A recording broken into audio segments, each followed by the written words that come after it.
What's up, meatbags? It's the often imitated, never duplicated Tony TGD. And once again, we're going to be talking about the Lady Decade copyright infringement situation. But we're going to do something that no one else covering this has done. We're going to actually show you the footage in question. Hey, isn't that a novel idea? But before we get to that, we got to hit that theme music. Hey, get out of my way. It's Houston using hot takes, so you might as well stay. It's time to listen to the geeking away. And I got Bob. Bob, you just popped in. What's going on? What's up? How's it going? It's going great. So we're going to be talking Lady Decade copyright infringement. And you might not know this, but I've actually unearthed a copy of the video, and we're going to watch a small clip, the section with Martin McNeil's picture in it. However, due to the sensitive nature of the whole situation, I've chosen to block his picture with my own logo from one of the shows we do. You have seen the unaltered video, isn't that correct? That is correct. Okay, so you'll be able to tell whether or not that I blocked just the picture and not anything more or anything less, correct? Correct. All right, so we're going to take a look at that because I know everybody's been asking, they've been leaving comments, hey, what was the video, how many seconds, what's going on, what was the context, what was said. So we're going to go ahead, we're going to do that. We're going to show you uninterrupted 38 seconds of the Lady Decade. Well, it's Top Hat Gaming Man's video, really. It's Top Hat Gaming Man's Altered Beast video. Coming Altered Beast, which he would begin developing for Sega once the project was fully greenlit. To build on his ideas based around transformations and powering up, further influence would be taken from the movie known as Howling, and amusingly the Michael Jackson song Thriller. But obviously inspiration did not stop there. Further ideas were pulled from movies created by Ray Harryhausen, and an ancient Greek setting was chosen for the powerful character Uchida had in mind. Speaking of the conceptual phase, Uchida notes that with video games at the time, it was extremely difficult to express the details. And there you go. There was about 38 seconds worth of video footage. As you can see, my Is It That Bad logo covered up the entire screen because they did show the picture full screen. And there was a pan up in the video. There's no pan up because I just showed you. I blocked it, obviously. That's how you remember seeing it. Is this correct, Bob? 100% true. All right.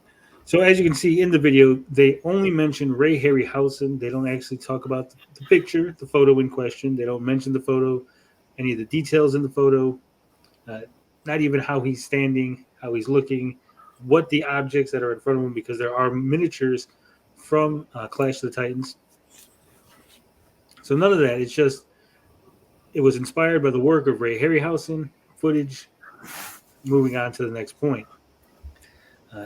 As I understand it, this would not be fair use. Would it be fair dealings, my UK friend? No. I don't even think it could even reach close to fair dealings.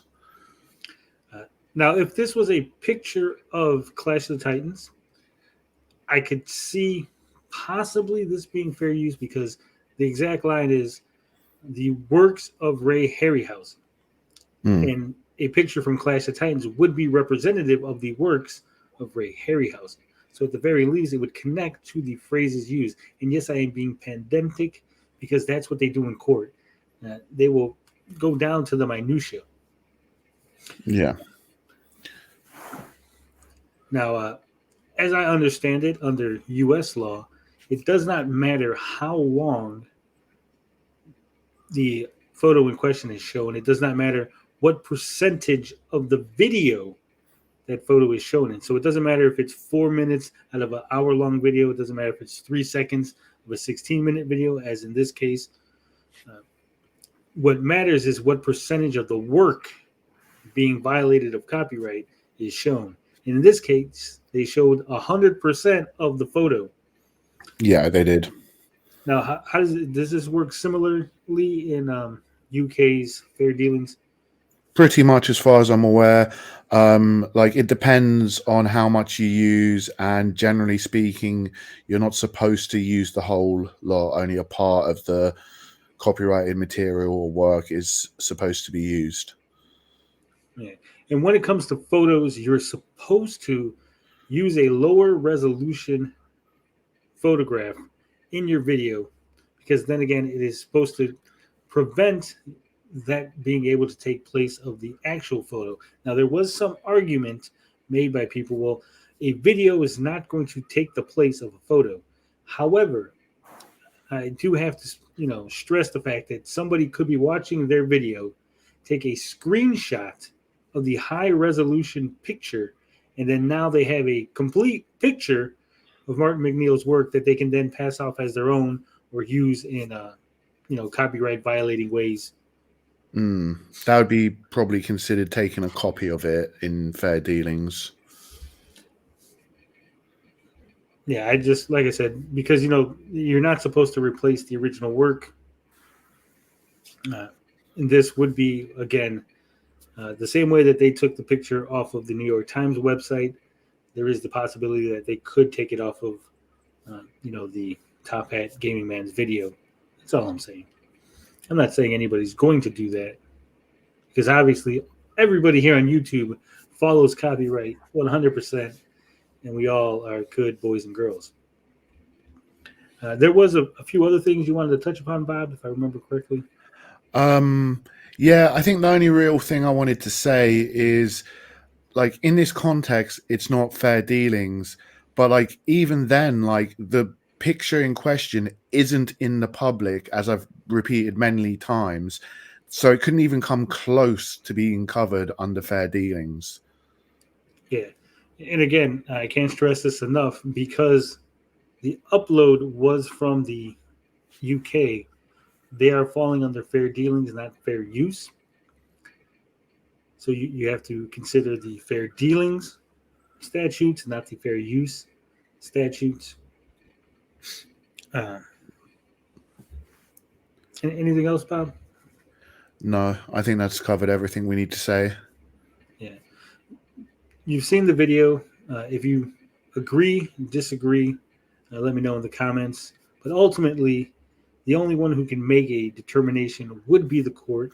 And as I understand, protocol in this instance would be to DMCA the video, as they have done, send a letter explaining why the DMCA was done, what the damages are, what sort of recompense can be made, and open up a dialogue between the affected party and the offending party.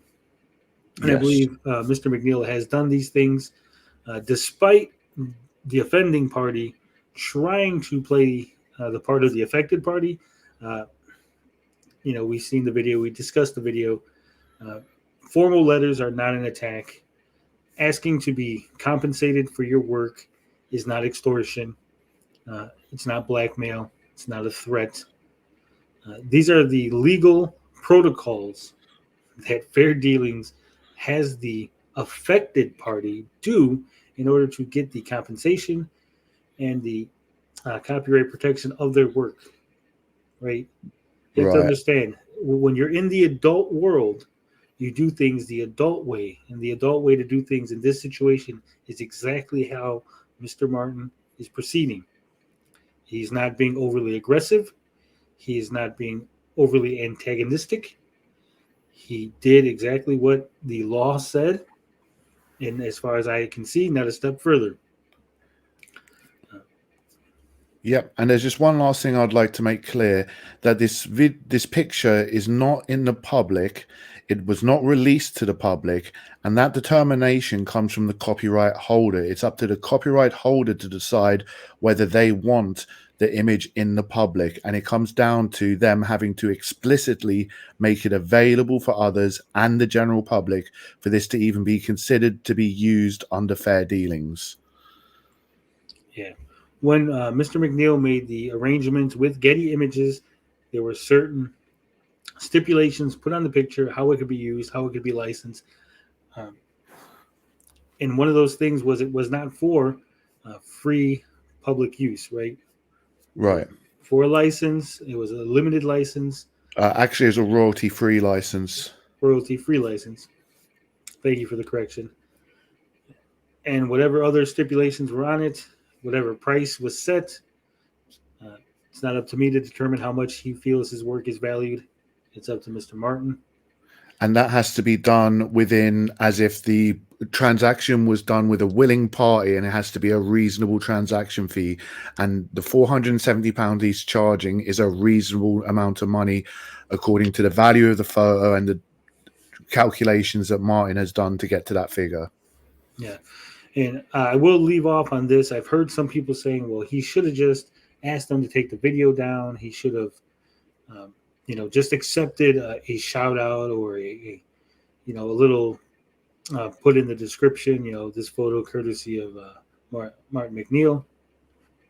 Martin does not work for exposure, which is something no one should work for, right? You should be paid for your work in a fair and equitable manner.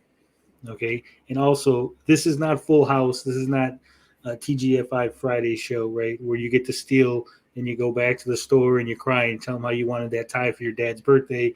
And then the shop owner, he breaks down and gives you a hug and lets you leave with the tie for free.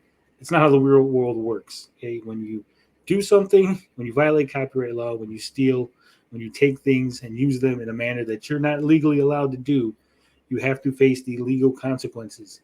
Now, it would be great if Mr. McNeil was this happy-go-lucky guy who didn't care how his work was used and was like, yeah, don't worry about it. But that's not how it works, right? He wants to protect his copyright, which is his right to do, because that's how he makes his money. And people who are saying that he is out of pocket for doing so, they don't understand how the world works, and they don't understand how people in the adult world get paid, make their money, and live their lives. And with that, I'm going to say love, peace, booty grease. We're out.